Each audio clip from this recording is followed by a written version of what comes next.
नमस्कार, जय हिंद दोस्तों। मैं मयंक त्रिपाठी।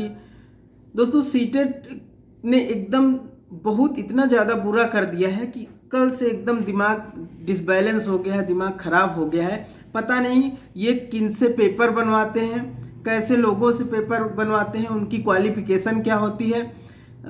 भारत में कितने राज्य हैं? कई सारे लोगों को ये प्रश्न भी गलत हो रहा है कि भारत में कितने राज्य हैं और आयोग यहाँ पर गलती कर रहा है। भारत में कितने केंद्र शासित प्रदेश हैं? ऐसे ही जो फैक्ट वाले प्रश्न हैं, जो सबको कक्षा 8 का बच्चा होगा ना वो भी जान जाएगा, ऐसे प्रश्न सीटेट गलत दे रहा है।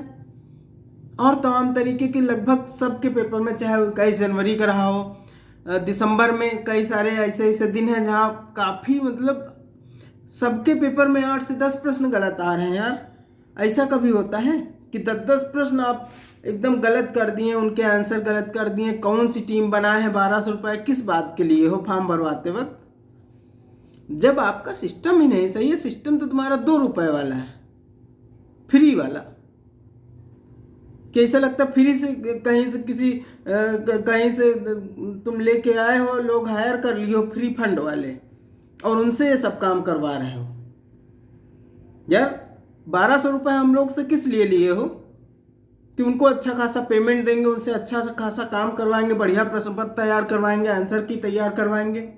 तुम आंसर की ऐसे देते हो कि 50-50 जगह बच्चों को लिखना पड़े कि यहाँ क्या होगा। ये देखो कैसे पहले वो आंसर की भी मिलाने में 2-2 ढाई घंटे लग रहे हैं। तुम ऐसा सिस्टम बनाए हो। यार 1200 रुपये किस बात के लेते हो फॉर्म भरवाने वक्त? एक पेपर देंगे तो 1000 रुपये लोगे, 2 देंगे तो 1200 लोगे। पता नहीं कौन सी घड़ी लगाते हो। उसके बाद अब ऑब्जेक्शन में 1000 रुपये प्रति प्रश्न। यार गलती तुम्हारी है, हम 1000 रुपये कहाँ से लाएंगे? हम कहाँ से लाएं? और एक प्रश्न हो तो ले भी आए। तुम 10-10 प्रश्न गलत किए हो तो सबका ठेका हम ले रखे हैं क्या? पर यही है, अपने भविष्य की बात है। जाओ कहीं से किसी से मांग के लेके आओ। स्टूडेंट के बारे में क्यों नहीं सोचते हो यार? इतना मतलब इतनी मेहनत बच्चे करके पेपर आया, 95-98 नंबर लेके आ रहे हैं, उनके अब 80-82 बन रहे हैं। 10-10 नहीं, 12-12, 14-14 प्रश्न आप गलत किए पड़े हैं। पता नहीं आंसर की किस हिसाब से बनाए हो। हाँ, पेपर के उत्तर एकदम गलत है।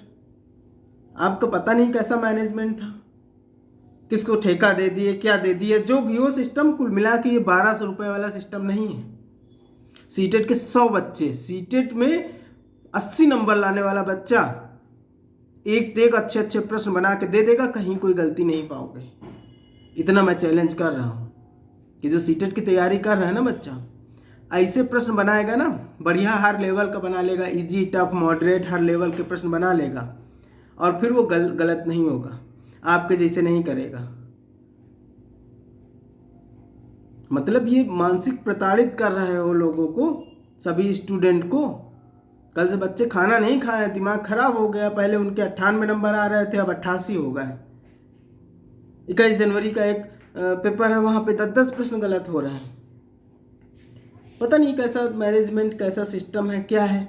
यार हम लोग अध्यापक बनने जा रहे हैं, आपको सोचना चाहिए। और 1000 रुपये ऑब्जेक्शन का, कम से कम इसको घटा के 10 रुपये करना चाहिए आपको। सारे सीरियस कैंडिडेट हैं, 10-10, 15-15 आपके प्रश्न गलत हैं। आपकी मंशा तो लूटने वाली एकदम साफ साफ जाहिर हो रही है कि आप लूटना चाहते हैं। अगर हम लोग ऑब्जेक्शन नहीं करेंगे, 10-10, 12-12 प्रश्न गलत हैं, तो बस फेल हो जाएंगे। तो अगले साल फिर 1200 का फॉर्म भरो। नहीं क्यों भरेगा कोई? दोबारा पेपर देगा भाई? एक बार पास हो गया, दोबारा पेपर नहीं देगा।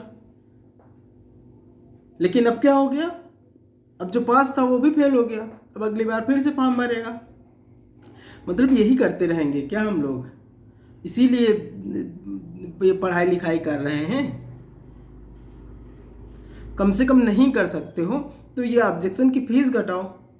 हम लोग यार इतना, जब सोचो बच्चे कितना पढ़े लिखे हैं कि ये जानना है कि ये मेरा प्रश्न गलत है, खुद ही जानना है कि आपने ये गलत दिया। आपसे ज़्यादा पढ़े लिखे लोग हैं, वो खुद जान रहे हैं, बच्चे खुद समझ रहे हैं। छोटी छोटी चीज़ें आपकी नहीं सही।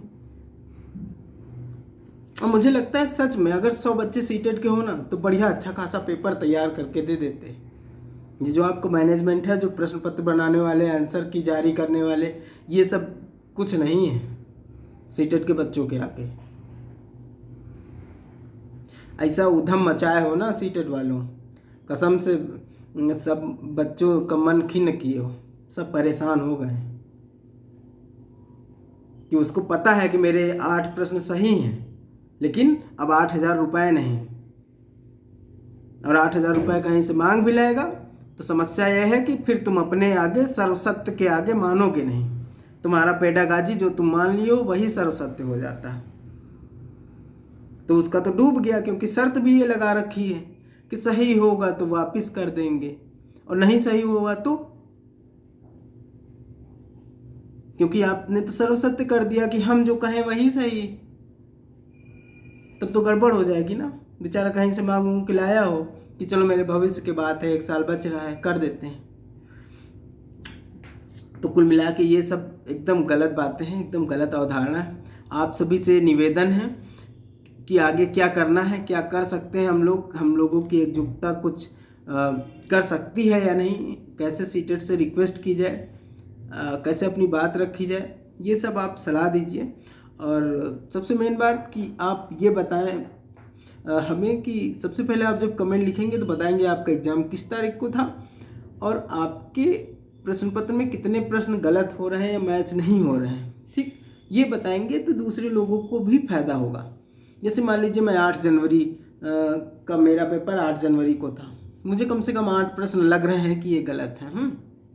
तो जब हम कमेंट करेंगे तो दूसरे भाई बहन जो 8 जनवरी वाले होंगे उनको भी पता होगा कि हाँ ये बात सही है, वो बताएंगे किस प्रश्न में क्या हो सकता है, तो सारे डाउट भी दूर हो जाएंगे। तो ऐसे आप लोग कर सकते हैं। फिलहाल बहुत मन खिन्न है यार कि मेरा अच्छा खासा 94-95 स्कोर बन गया था, लेकिन इतना चौपट हुआ और ज़्यादा ही 97-98 लगभग था। अब मेरा 84 नंबर बनना है, अब आप समझिए। और आगे नॉर्मलाइजेशन में जो गया करने वाले हैं ना, पता नहीं कैसे क्या करेंगे भाई। किसी का एकदम इजी पेपर है, किसी का टफ है, सब अलग अलग हिसाब से पेपर है, तो उसी के अकॉर्डिंग नॉर्मलाइजेशन करना चाहिए। देखो कितना छात्र हित हो पाता है, कितना नॉर्मलाइजेशन फ़ायदा करता है। पहले था कि ये जो ऑफलाइन पेपर था तो उसमें हम लोग ऑब्जेक्शन भी कर ले जाते थे, पहले के लोग बढ़िया अच्छे से ऑब्जेक्शन कर ले जाते थे। क्यों?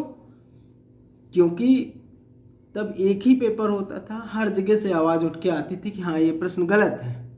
लेकिन अब सबके पेपर अलग अलग कर दिए हैं, ऑनलाइन पेपर की वजह से सबको बांट दिए हैं, तो इसमें एकदम से सब चौपट कर दिया है और इतनी ज़्यादा फीस रख दी है कि सब कोई ऑब्जेक्शन में अब डरने लगा। क्यों? लेकिन उसको पता भी है कि हमारे ये प्रश्न सही है, फिर भी ऑब्जेक्शन से लोग डर रहे हैं। तो अगर चाहते हैं तो कमेंट करिए, ठीक है? कमेंट करेंगे तो हम ही लोग का फ़ायदा होगा। बाकी चलिए अब मिलते हैं, देखता हूँ कुछ कोशिश करते हैं, आप लोगों के सपोर्ट से ही हो पाएगा। अगर वीडियो शेयर करेंगे तो जो इस लाइन में जो सर लोग हैं, जो टीचर लोग हैं, हो सकता है हम लोग की मदद करें। ठीक है, धन्यवाद, थैंक यू।